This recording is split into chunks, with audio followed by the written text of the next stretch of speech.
Lewis Carroll. Through the Looking Glass.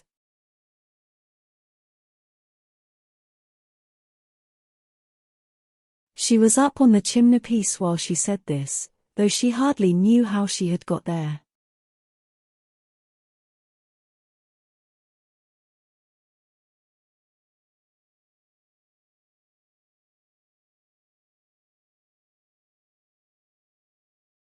And certainly, the glass was beginning to melt away, just like a bright silvery mist.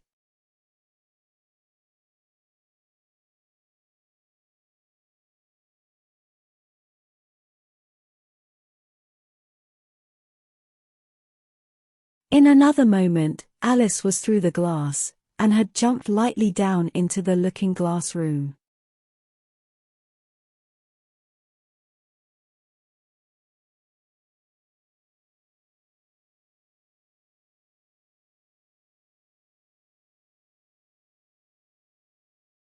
The very first thing she did was to look whether there was a fire in the fireplace.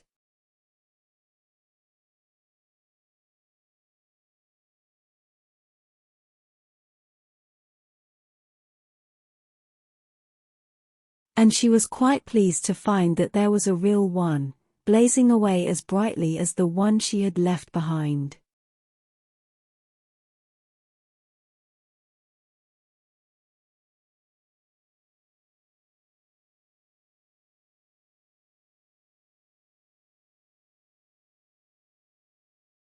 So I shall be as warm here as I was in the old room, thought Alice.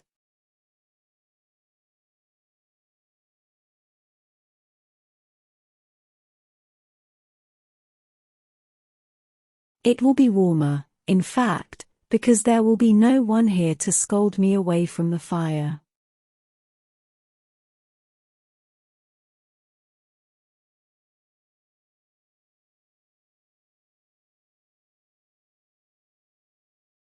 Oh, what fun it will be when they see me through the glass in here and cannot get at me.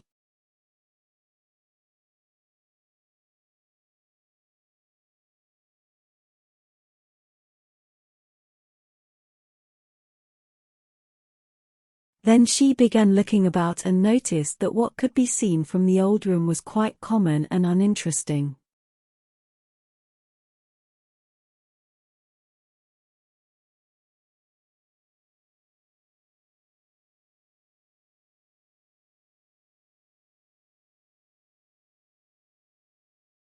But all the rest was as different as possible.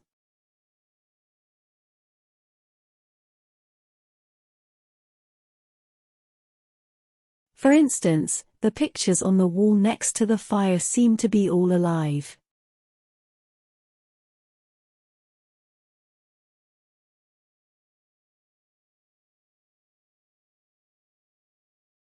And the very clock on the chimney-piece, you can only see the back of it in the looking glass, had the face of a little old man and grinned at her.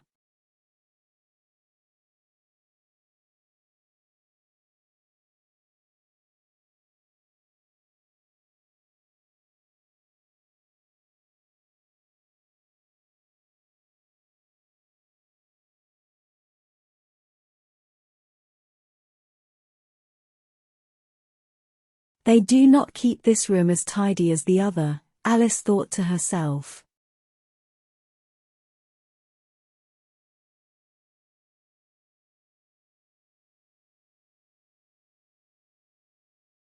She noticed several of the chessmen down in the hearth among the cinders.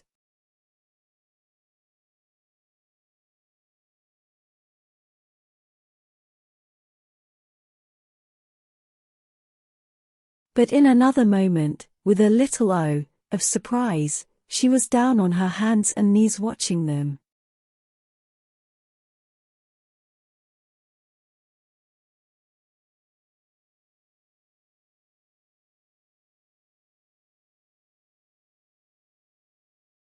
The chessmen were walking about, two and two.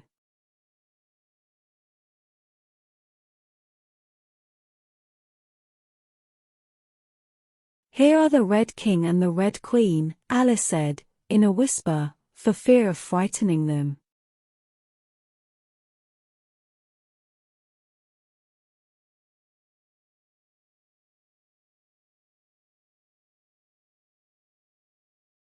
And there are the White King and the White Queen sitting on the edge of the shovel.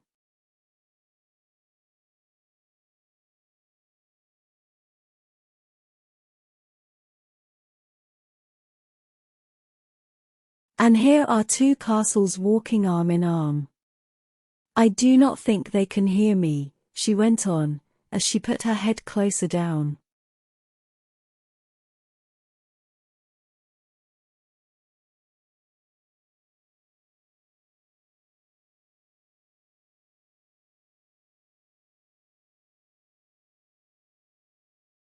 And I am nearly sure they cannot see me.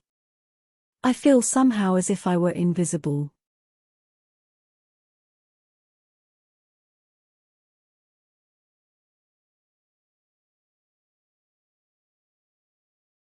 Something began squeaking on the table behind Alice.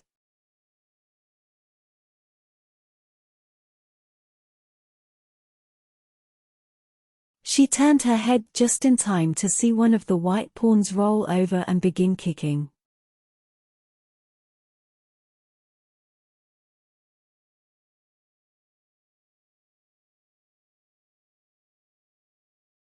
She watched it with great curiosity to see what would happen next. "It is the voice of my child," the White Queen cried out.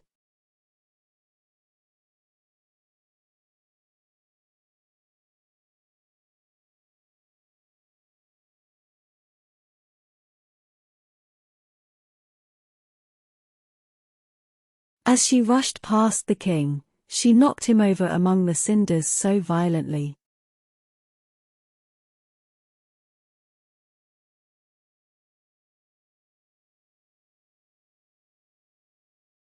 "My precious Lily!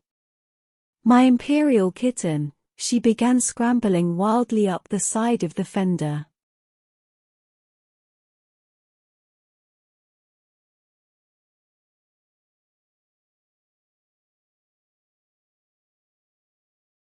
"Imperial fiddlestick," said the king, rubbing his nose, which had been hurt by the fall.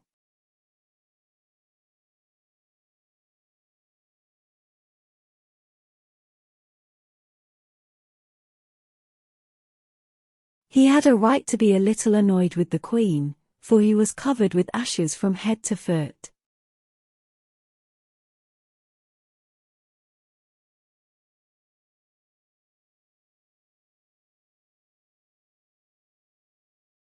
Alice was very anxious to be of use.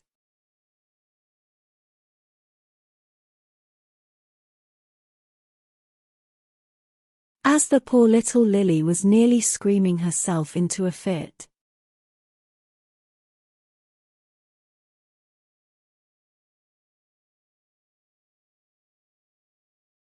Alice hastily picked up the queen and set her on the table by the side of her noisy little daughter.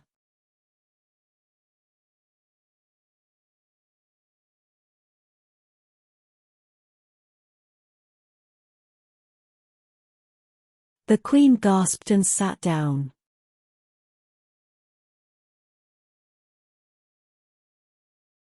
The rapid journey through the air had quite taken away her breath.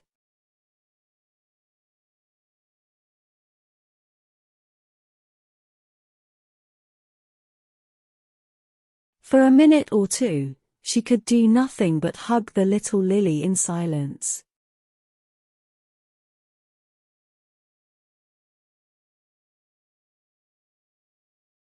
As soon as she had recovered her breath a little, she called out.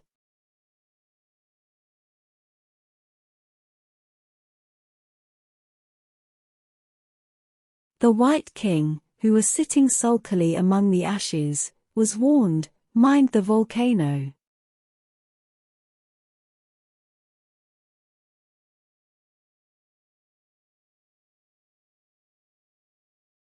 "What volcano?" said the king, looking up anxiously into the fire, as if he thought that was the most likely place to find one.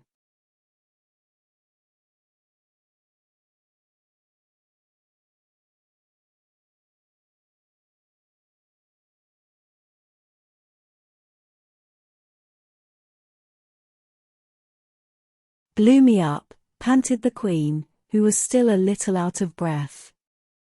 Mind you come up the regular way. Do not get blown up.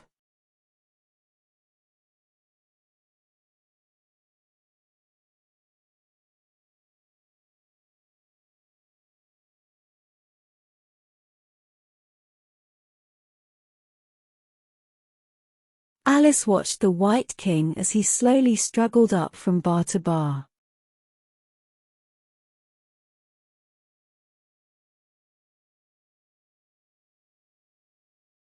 At last, she said, "Why, you will be hours and hours getting to the table at that rate."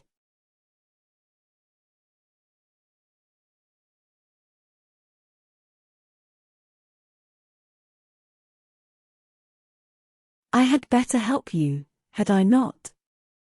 But the king took no notice of the question.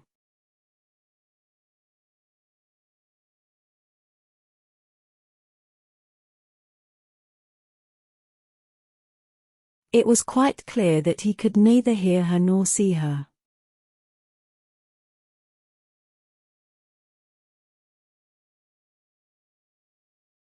So Alice picked him up very gently and lifted him across more slowly than she had lifted the Queen.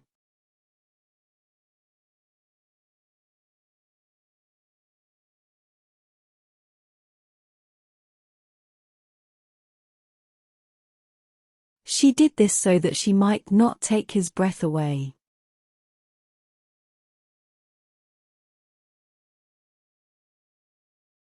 But before she put him on the table, she thought she might as well dust him a little, as he was so covered with ashes.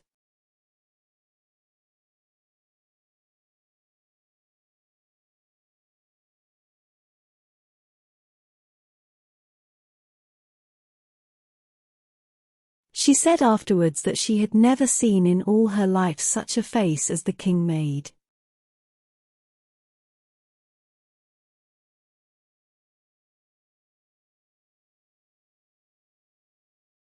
This happened when he found himself held in the air by an invisible hand and being dusted.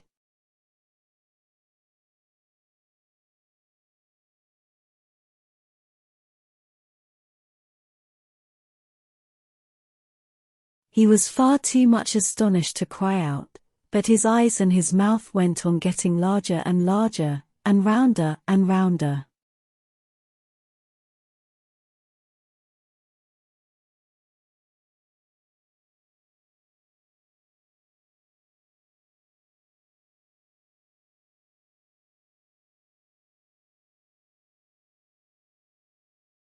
This continued until her hand shook so much with laughing that she nearly let him drop upon the floor.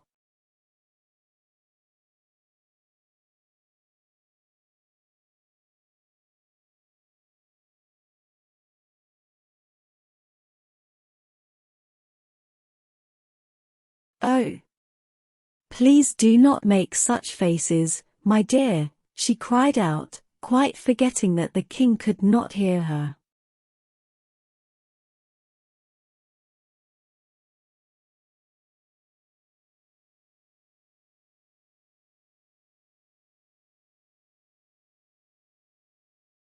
"You make me laugh so much that I can hardly hold you. And do not keep your mouth so wide open."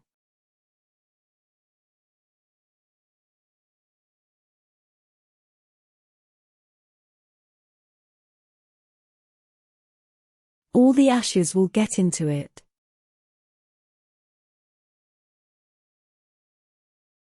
"There, now I think you are tidy enough," she added as she smoothed his hair and set him upon the table near the Queen.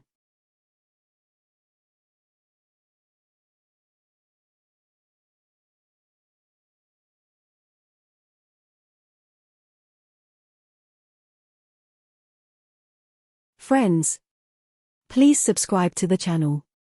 Your likes will also greatly help its development.